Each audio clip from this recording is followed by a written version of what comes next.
Hello friends, welcome back to the online platform of DS science institute. चलो चालू करते हैं। आज हम चालू करेंगे एडजेक्टिव क्लॉज, रिलेटिव क्लॉज जिन्हें कहते हैं। तो let us begin. Adjective clause, heading डाल दो। Adjective clause, ADJECTIVE, adjective clause. अच्छा, एडजेक्टिव क्लॉज क्या होते हैं? एडजेक्टिव क्लॉज क्या होते हैं? एडजेक्टिव क्लॉज का मतलब होता है नाउन प्रोनाउन की विशेषता बताने वाले क्लॉज, यानी संज्ञा और सर्वनाम की विशेषता बताने वाले क्लॉज क्या कहलाएंगे? एडजेक्टिव क्लॉज कहलाएंगे। तो आप सबसे पहले तो एक छोटी सी डेफिनेशन लिख लो कि द क्लॉसेज यानी कि वो क्लॉज, वो वाक्य, विच जो कि मॉडिफाई, जो कि मॉडिफाई करते, विशेषता बताते। मॉडिफाई यानी होता है विशेषता बताना। Which modify, the clauses which modify a noun और ए प्रोनाउन, ए नाउन और ए प्रोनाउन, जो कि एक नाउन की या एक प्रोनाउन की क्या बताते? विशेषता बताते। क्या कहलाते हैं? Are called are called adjective और relative clauses, right? Are called adjective, ADJECTIV, adjective, और रिलेटिव, RELATIV, रिलेटिव क्लॉसेस। उन्हें अपन एडजेक्टिव और रिलेटिव क्लॉसेस कहते हैं, राइट? भैया आपसे पूछे कि एडजेक्टिव और रिलेटिव क्लॉज क्या होते हैं, तो वे क्लॉज जो कि किसी संज्ञा और सर्वनाम की विशेषता बताते हैं, रिलेटिव क्लॉज कहलाते हैं। दूसरी बात सुनो। दीज क्लॉजेज, ये जो क्लॉज होते हैं, कौन? Relative clause. These clauses are connected, ये जुड़े रहते हैं किससे? With relative pronouns. किससे कनेक्टेड रहते हैं? Connected with relative pronouns. Sir कैसे हमें पता लगेगा रिलेटिव प्रोनाउंस क्या है? वो सीख जाएंगे आज अपन। Relative pronouns, connected with relative pronouns. Sir relative pronouns कौन कौन से हैं जरा बताना। तो देखो, रिलेटिव प्रोनाउंस से कनेक्टेड रहते हैं, पहले तो इसको अंडरलाइन कर लो कि रिलेटिव प्रोनाउंस से कनेक्टेड रहते हैं।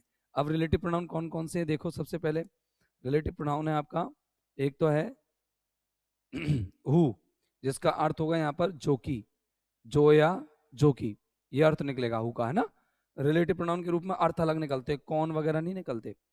एक है हूम, होम को अपन यहाँ बोलेंगे जिसे और जिसको, जिसे, जिसको, ठीक है ना? अगला है विच, तीसरा विच, ठीक है ना? विच को अपन कहेंगे जो या जो की, जिसे या जिसको, जिसे या जिसको। चार हो गए, तीन हो गए। अच्छा, एक है चौथे नंबर का हुज। हुज का मतलब क्या निकलता है बेटा? जिसका, जिसकी, जिसके। क्या निकलता है मेरे भाई? जिसका, जिसकी, जिसके, जिसका, जिसकी, जिसके। ये क्या होता है आपका? हुज, ठीक है ना? चार तो इधर हो गए। अगला देखो, इसके बाद अपन को करने हैं एक है अपन का वैन। वैन यानी क्या होता है? जब। अच्छा, इसके बाद वेयर, वेयर यानी क्या होता है? जहां। वेयर यानी क्या होता है? जहां। अच्छा, एक है वॉट, वॉट यानी होता है जो, जो की। क्या होता है? जो या जो की, है ना? एक होता है दैट, जो, जो की, जिसे, जिसको। चारों होते हैं इसके मतलब, है ना? जो, जो की, जिसे, जिसको, जिसे, जिसको। ये चारों इसके मीनिंग होते हैं। एक होता है अपन का एज, एज होता है।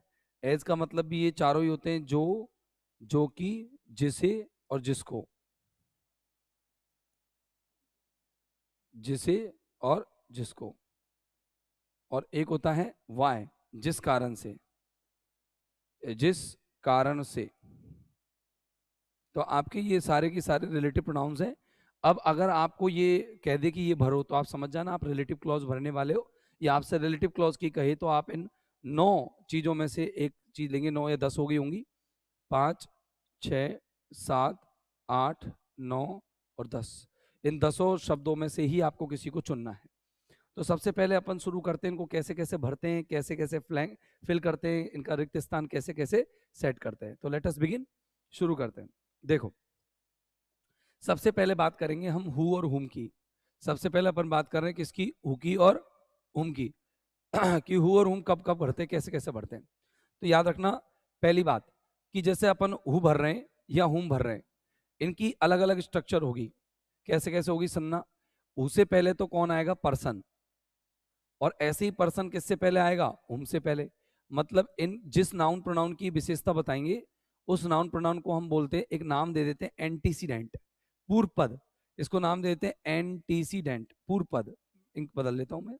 देखिए मैंने इनका नाम दे दिया एंटी, ANTECEDENT, एंटीसीडेंट। इसका भी नाम मैंने दे दिया ANTECEDENT, एंटीसीडेंट। तो इसको कहते हैं पूर्व पद। क्या कहते हैं इनको, पूर्व पद कहते हैं। ये पूर्व पद है। तो रिलेटिव प्रोनाउन से पूर्व पद अगर पर्सन होगा तो बाद में अपन को ध्यान रखना है, क्योंकि दोनों में ही पूर्व पद पर्सन है, तो अपन इन दोनों में अंतर कैसे क्रिएट करेंगे। अगर आगे वाला जो स्टेटमेंट है वो वर्ब से शुरू है तो समझ जाओ अपन को हु लगाना है, और आगे वाला स्टेटमेंट अगर सब्जेक्ट यानी कि आपका जो क्लॉज है वो सब्जेक्ट और वर्ब से शुरू है तो आप दिमाग लगा लेना हुम लगाना है। सर कैसे, देखो मैं दो एग्जांपल लिखता हूं। द मैन, देखना, the man dash is staring at me, is staring at me, at me is my enemy, ENEMY। अब मैं ऑप्शन पूछूं कि तुम्हें हु लगाना है या हुम। अब तुम्हें आइडिया कैसे लगेगा लगाना क्या है, तो देखो मैं आपको तरीका बताऊंगा। पहला सवाल देख लो, दूसरा क्वेश्चन देख लो। द मैन, देखना दोनों में द मैन ही है ना। I met yesterday, I met yesterday is my cousin, जिससे मैं कल मिला था वो मेरे कजिन है। अब बताओ हु और हुम।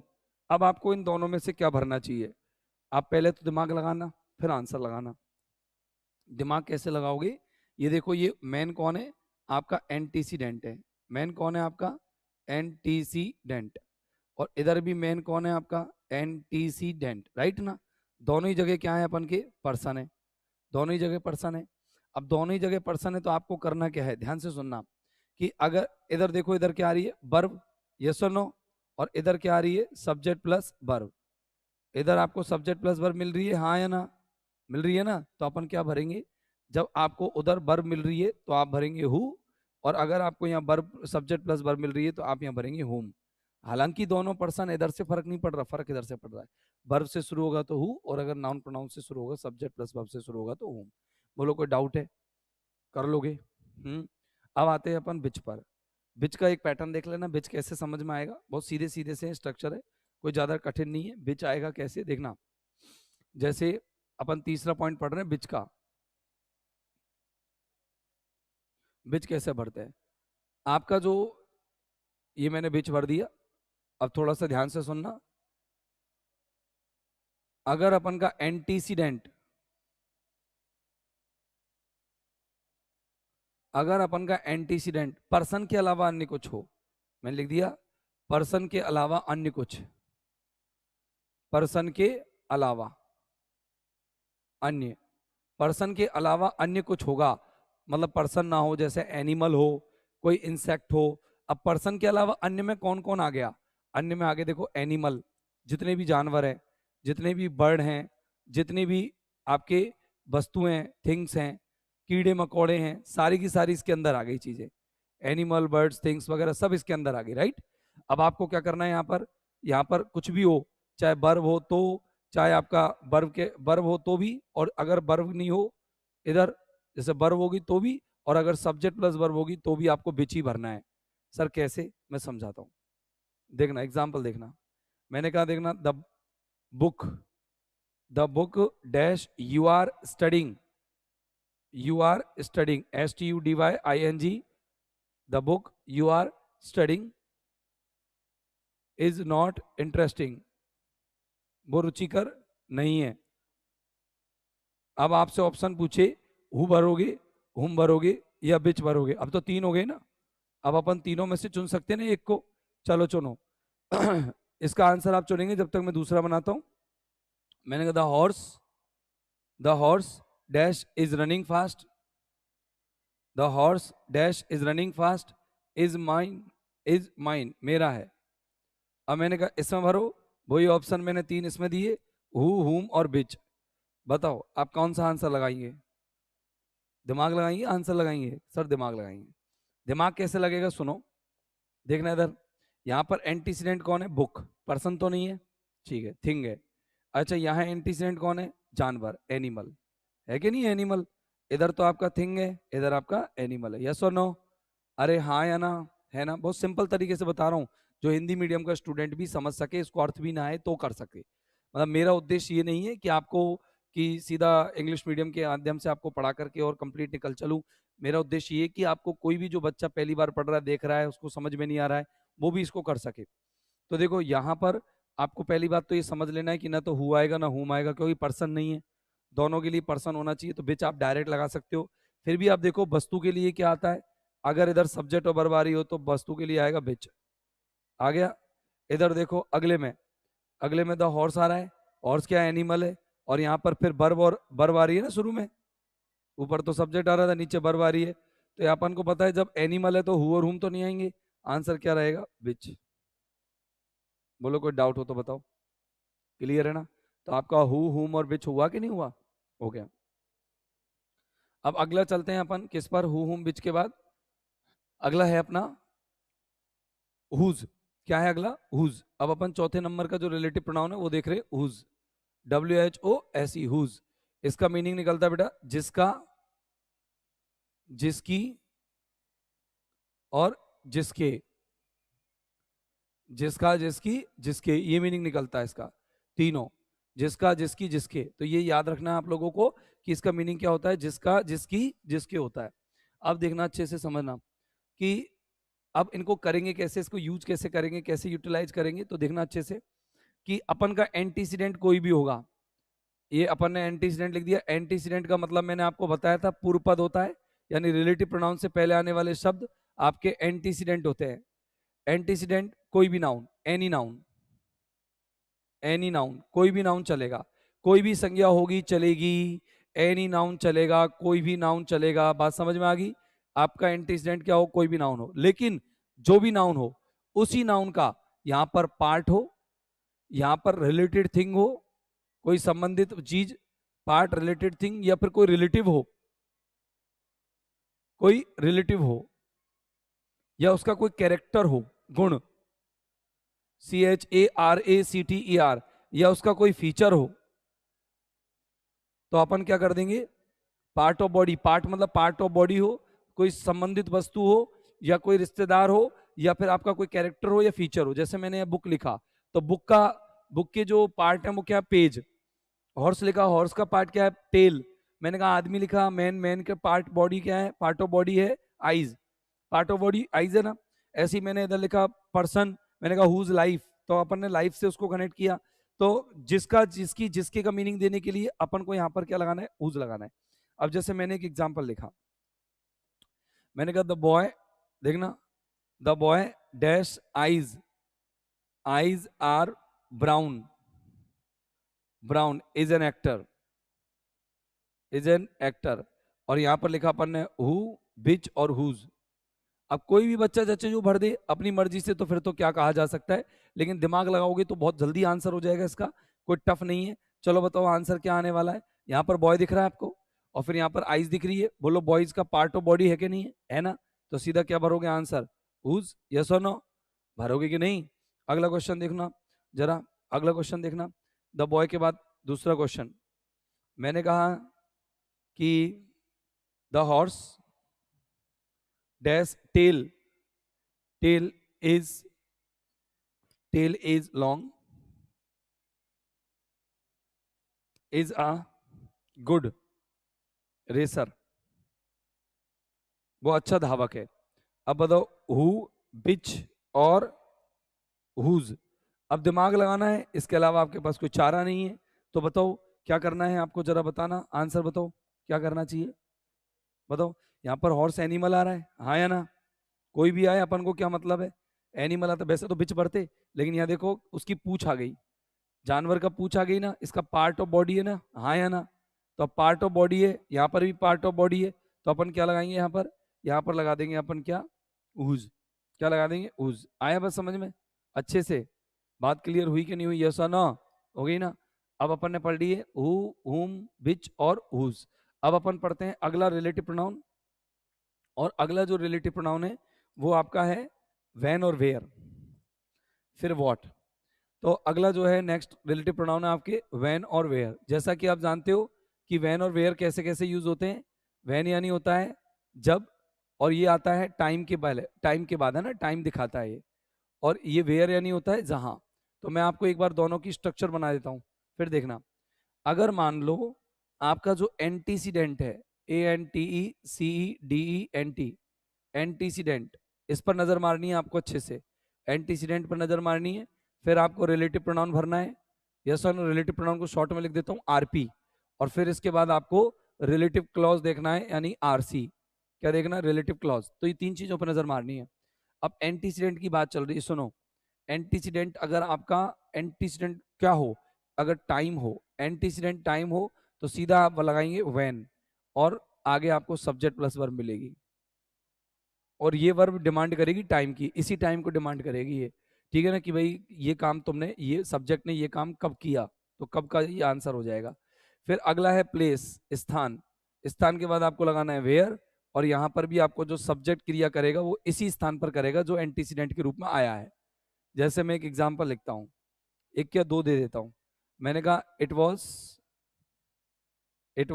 मंडे, इट वॉज मंडे, ठीक है ना। I was at home, I was at home. तो आपको अर्थ किसका करना है, सबसे पहले मीनिंग किसका करना है। ऑप्शंस देखो बहुत प्यारे दे रखे हैं, वो विच है, और एक है अपना बहन। अब पहली बात तो ऑप्शंस दे, डायरेक्ट ही टाइम देख के ही कोई करना, कोई कर देगा। लेकिन फिर भी आप एक काम करना, मीनिंग करना बेटा, मीनिंग करना। अगर इसको समय की जरूरत है जब, तो आप वह नहीं करना। और अगर ये ऑब्जेक्ट डिमांड करता है और उसमें ये टाइम हो, तो फिर बिच करना। जैसे मैं घर पर था, पूछो मैं घर पर था कब, समय दिया मंडे को, भाई मंडे का समय था, मैं घर पे था, तो मैं घर पे कब था, मंडे को। तो मंडे उसका समय है घर पे रहने का। तो समय को जोड़ने के लिए अपन क्या लगाएंगे, व्हेन। बोलो कोई डाउट है? नहीं है। अगला देखना, एक और एग्जांपल सेकंड नंबर का। This is the blaze, this is the village, यह वो गांव है। दिस इज द विलेज, यह है वो गांव है। Dash, I was born, I was born. अगर बिच लगाता हूं तो इन लगाना पड़ेगा। चलो अब देखो, हु, वेन और वेयर, ये तीन आ गए। अब तुम दिमाग लगाओ, आंसर क्या है यार। हु के लिए पर्सन चाहिए एंटीसीडेंट, गांव पर्सन थोड़ी ना है, नहीं है ना। अरे गांव पर्सन है क्या? नहीं है ना। गांव पर्सन नहीं, गांव तो जगह है, प्लेस है। और प्लेस के लिए अपन का एकमात्र रिलेटिव प्रोनाउन जो आएगा वो कौन आएगा, वेयर। और जन्म मेरा जहां हुआ वो स्थान चाहिए मुझे, स्थान कौन है, मेरा गांव। क्योंकि इंसान का जन्म गांव या शहर या जहां भी होता है वहां होता है। वैसे तो हॉस्पिटल में होता है या कहीं पे भी हो सकता है वैसे तो, लेकिन बाकी का यहाँ पर अपन बात चल रही है किसकी, गाँव की। ये आपका वेन और वेयर हो गया। अब आते हैं अपन के अगले रिलेटिव प्रोनाउन पर, और अगला रिलेटिव प्रोनाउन है वाई। तो देखो वाई को अपन करते हैं नेक्स्ट, वाई। वाई यानी जिस कारण से। अब इसको कैसे करेंगे, देखो इसका तरीका है। द रीजन के बाद तुम्हें वाई लगा देना है, द रीजन दिखेगा, द रीजन, और द रीजन शब्द के बाद आपको सीधा सीधा कुछ भी नहीं सोचना, कुछ भी नहीं पूछना, आपको वाई लगा देना है। लगा दोगे? जैसे एक एग्जांपल देखना, मैंने कहा this was the reason, this was the reason, यही वो कारण था। This was the reason dash I scolded you, I scolded you. अब ऑप्शन पूछेगा हु, विच और why. This was the reason why I scolded you. बताओ इसमें क्या है, क्या करोगे आप, बताओ क्या लगाओगे, वाई। एक और एग्जांपल देखना, द रीजन, देखना एक और, द रीजन, है ना, dash you, you treated me, you treated me badly, is that you hate me, is that you hate me। अब इस एग्जाम्पल को आप भर के बताओ मुझे, कैसे भरोगे, हु से भरोगे, हुम से भरोगे, या फिर हु, बिच, और ऐसे कर लेते हैं अपन, एक भर लेते हैं अपन इसमें वाई से। तो आपका दिमाग लगाना है आपको कहाँ, सीधा प्लेन दिमाग है, बिल्कुल सीधा सीधा भर दो क्या, वाई। इसमें रीजन क्या है, रीजन ही रीजन है, इसमें रीजन ही रीजन है। और इसी वजह से हमने क्या भर दिया, भाई बाय भर दिया। अब इसके बाद अगर अपन बात करें, एक मिनट रुक जाना, है ना।